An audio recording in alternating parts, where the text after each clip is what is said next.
जमीन ही नहीं होगी तो खेती कहाँ होगी? जब जमीन ही नहीं बचेगी तो फसल कहाँ बोई जाएगी? जब जमीन नहीं होगी तो किसान क्या करेगा? ये खतरा, ये सवाल अब दिल्ली जैसे राज्य के लिए एक बड़ा होता जा रहा है, जहां उपजाऊ जमीनों की सरेआम बलि चढ़ाई जा रही है।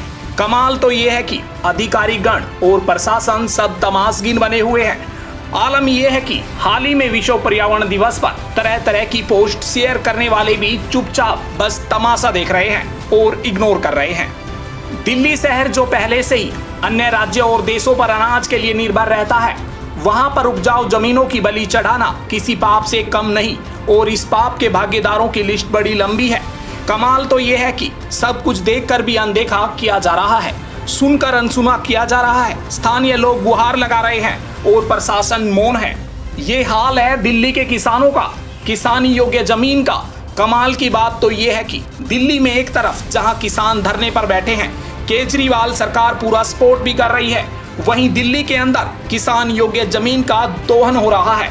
इसे ही तो कहते हैं दिए तले अंधेरा। बाहरी दिल्ली के नरेला में भूमाफियाओं का आतंक इस कदर है कि भूमाफियाओं द्वारा नरेला के लामपुर गांव में धड़ल्ले से कृषि योग्य भूमि पर प्लॉटिंग की जा रही है। वो भी एक नहीं, दो नहीं, कम से कम 10 से 12 एकड़ जमीन पर पुलिस और उच्च अधिकारी से देखकर भी अनदेखा कर रहे हैं। क्यों? क्या समय रहते उनकी जेब गर्म कर दी जाती है या फिर कोई और ही मामला है? ये दीवारें, ये गेट और ये बोरवेल और ये शिकायतें बता रही है कि यहाँ भ्रष्टाचार का आलम किस कदर है। सड़कों के किनारे खड़ी ये दीवारें बता रही है कि अधिकारी सर से पैर तक भ्रष्टाचार में डूबे हुए हैं, क्योंकि इन्हीं सड़कों से कभी ना कभी उनका भी आना जाना होता होगा। नजरों में ये दीवारें खटकती भी होंगी, शिकायतों को देखकर माथा भी हिलता होगा, पर भ्रष्टाचार रूपी डायन के आगे ये सब पानी कम चाय ही नजर आता है। ऐसे में ये सवाल उन अधिकारियों से है जो नोटिस जारी करते हैं। क्या उन्हें आकर जमीनी हकीकत नहीं देखनी चाहिए? क्या उन्हें उपजाऊ जमीन को भूमाफियाओं से खाली नहीं कराना चाहिए?